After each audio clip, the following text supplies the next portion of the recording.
Marija. We're going to Slovenia. Hi, Marija. How are you? Everyone. Yeah, so Marija is a senior curator and also art gallery director of the Jakopič and Match Galleries in the galleries of Slovenia. And also you're currently completing your PhD on history of Central European photography at the University of Ljubljana.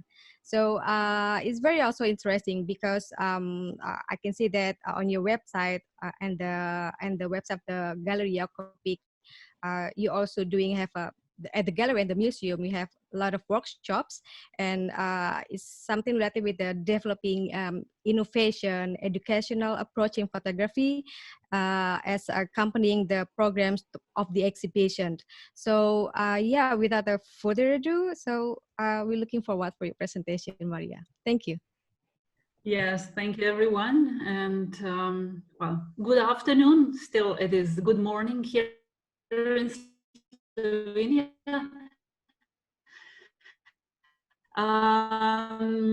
However, also in Europe, which canceled the lockdown, the epidemic is over here officially, so there is hope to go back to at least kind of normal life for everyone. And yeah, we are especially happy because we could, after all, finally open our exhibition, which is now currently on.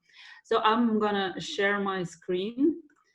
And of course, for those who are a little bit familiar with what we are doing, this is our current exhibition, and this is what connects us to Indonesia very much. Of course, it is our exhibition Vision 2020, the exhibition of Indonesian engaged photography. I have done this little presentation for you. Hope you can see it well, but I will interrupt it in between. I didn't know how long it is. So those are Okky and Yusni actually visiting this exhibition before the opening. It was ready to be open on 17th of March, but the virus just stopped us. So we are now open again for 1 week. Finally. But firstly, yeah, let me introduce our work a little bit. I work for Jakopič Gallery, which I took over in 2008, and through time it became exclusively photographic exhibition venue. We are part of a bigger institution. It is Museum and Galleries of Ljubljana. But this is quite a big exhibition space. It has around 600 square meters of space. So it is a gallery which, of course, needed to be built as in terms of the exhibition program, vision, as audiences as well. So if Ben mentioned that the exhibition is something what they do extra, and the festival like Angkor has many different aspects, of course, for us, the exhibitions are our first activity. However, it's absolutely not enough just to show exhibitions in the galleries. So this is why we come to the topic of the education as well. Me, myself, as Okky said, I'm a PhD student. I'm quite familiar with the conventional methodology of educational systems. So there was a moment when we said, well, beside our exhibition program, we also need to build the education, which will be different, which will offer more. We do have in Slovenia, of course, 5, 6 schools, high education level for photography. We have plenty of photographic courses as well, but also, as mentioned before, perhaps technical skills are not the first aspect which we should like to offer to our participants. So, but well, perhaps for today's audience, Slovenia is quite an unknown space, unknown part of the world. We are in the heart of Europe, of course, but we are a tiny country. We only have 2 million inhabitants. So that means that an exhibition with 10 or 20,000 visitors for us is a huge success. It happens a lot of times, especially because during this time we have built our program also through presenting really top level photographers, like if I mention Joseph Koudelka, then Sebastião Salgado, Lee Miller, Roger Bellon, Marc Ribou, Lucien Hervé, and others, but never the first point of those presentations for us was just to show big names, just to bring them to pedestal, and now everybody come to see the exhibition.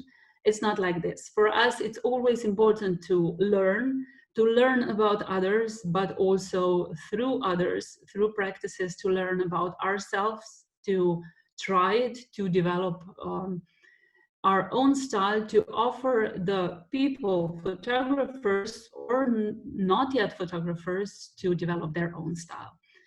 So this is why we also began with the exhibitions like Indonesian engaged photography. Before that, we had an exhibition of Iraqi photographers, and our intention was actually quite similar, or I should say this is kind of a vision in our program, which is developing right now. I would say you, the audience, or the most of the audience today would suggest that European perspective can only be post-colonial perspective or is Western perspective. But that's actually what we want to work on. Slovenia has never been a colonial force or a colonial country. We have been, in a way, I could say, colonialized also. We've always been under somebody else's government, somebody else's country. So for us, it's also a little bit marginal in terms of photography. And this is why we are interested what we can learn about countries like Iraq, like Indonesia, which we know through many stereotypes mainly, what we learn about actually the societies there. And that's always coming to us through the work of local photographers. So that's a little bit about the program and why it is connected also to education. The term of community, which has been mentioned before today, is absolutely crucial for us. Community means that we gather, that we share knowledge, and when we have mentors in the workshop, it is not about teaching, it is not about transferring knowledge, it is more about sharing and exchange. So this was our initial point. So if we go on with photographs, oh, that's also still Okky at the exhibition, which is on right now. But of course, education starts with children. So it's normal for the gallery to have the educational programs for school groups. But what might be a little bit special with us is that we always want to learn children as well through a role model. So the leader of the workshop is not a teacher, it's not somebody who works with children, it's a photographer. So it's a person with a profession which can give children the feeling that it's something very real, what somebody does for life, what he is really engaged into. So this is a good example for children. And many times in those workshops for children, we are going back to old techniques to show children that the photography is not something what's done on a cell phone or digital camera only or seen on a screen, but it's also something what is crucially developed by physical and chemical process. So this is the case of the cyanotype, for example, which we do with children, which is of course very easy for children to do. They don't even need photo camera.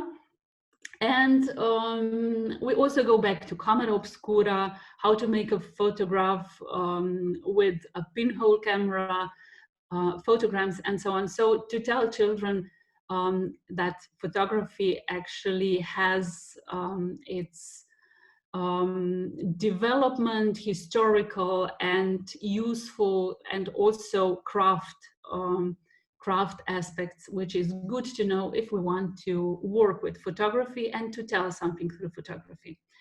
However, a cyanotype, as you can see on this photo, is also interesting for adults. And this is the first photo of our study group developing a huge cyanotype, which is one of our mentors, Mateusz, here doing.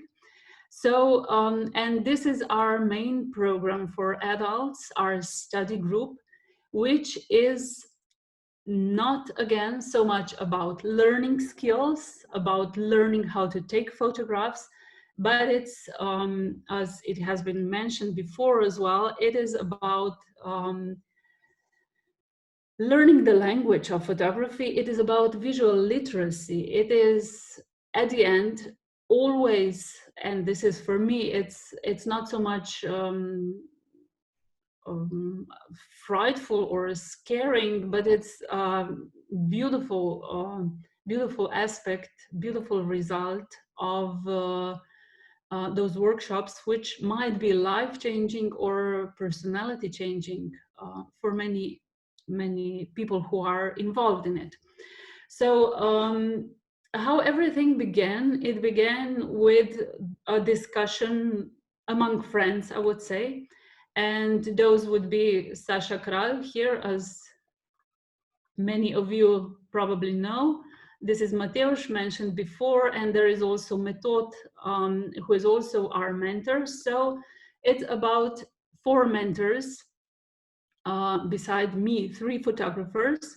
And the important aspect is that those photographers are coming all from their own field. Sasha is an photojournalist, as you know, now also an educator, a mentor, and also a curator lately. Mateusz is more or less engaged in architectural photography, product photography, and museum photography, while Method is artist at the first place, so he's using photography as an artistic medium. And then it's me, a curator, working with artists, with photographers, and trying to present their work to people, what is also, I believe, an important aspect of for a photographer to understand. And then we also have support from a colleague from our museum who is engaged mainly in educating adults. So she's a trainer of adults. So this was a very strong, of course, luxurious, I would say, team of mentors who work on these workshops. And we have a small group of participants. We are also lucky with that, not over 16. The first year it was 16. The second year we opened 2 groups, but we did develop their program at the same time, because as we knew ourselves, 4 mentors at the same time working through the weekend with participants, it means we always have so much to share, so much new aspects to find out and to work on, so that we could work with both groups parallelly. Now, how it looks like. As you see, of course, we have workshops, we have the masters of photography coming to present their work. We work always on the basis of the exhibition, of current exhibition, which is currently on or being prepared. So I can share also the aspects how to build up the exhibition. But it is mostly a lot of practical work, a lot of exchange, a lot of feedback they are always getting, the participants. If they go out to work for 1 or 2 hours, they come back and then they have discussions with mentors among themselves. So there is always a lot of exchange. Of course, there is some theory, but it's mainly practice and it's mainly also developing, perhaps thinking about photography. Which means that we could, I haven't mentioned that before, it's not important for us what the background of participants is. We take professional photographers and total beginners. Of course, that might sound vague, but as we are 4 mentors, we have enough time to pay enough attention to everyone. That means that if a participant needs more technical aspects, or at some point he or she is faced with some technical problems, he or she can always find the help of a mentor, of a photographer who can help with that. But at the same time, we are really working on personal skills, on also going out, finding the situations which might be impossible to say, stories to tell what they want to tell through photography, but they need to find it out first within themselves, within their gut feeling, and then bring it out through their photography. Later on, discuss it if they were successful with it. If this is something what could lead to kind of a professional work, like photographers who are visiting us. In this case, is Ali Arkadi from Iraq, sharing his own experiences with our participants and mentors. And I have to say that, yeah, we use many different methodologies with it. There's a lot of hands-on experiences and a lot of improvisation, a lot of fun we have as well. That's always important and brings great results. As much as also it gives us the opportunity us mentors to at some point actually become participants of the group, participants or members of the community which is being built through this group. So the 3rd year now actually is it has the concept of mentorship has loosened. The participants are, well, now a little bit disturbed, of course, with the lockdown and everything, or interrupted. So it might take a little bit longer, but more or less they are all of them working on their personal projects to make them ready for the exhibition in future. We see many of participants coming so far that they are really able already to present their work legitimately to public. And we are working actually now on concluding this concept, probably next year, beginning the new group. It was a pilot project for us, but it gives us really the understanding that in terms of that's of course our Sasha doing a lot of interesting and funny stuff in between. But it's giving us also the understanding that exhibition can only be a platform for exchange, for building a community, for fostering photography as a language, as personal motivation, as connections, so sharing more or less. So for those who are interested, of course, you can find more on our website and follow us on Facebook and Instagram, where we currently also are publishing our virtual guided tours through the exhibition of Indonesian photography.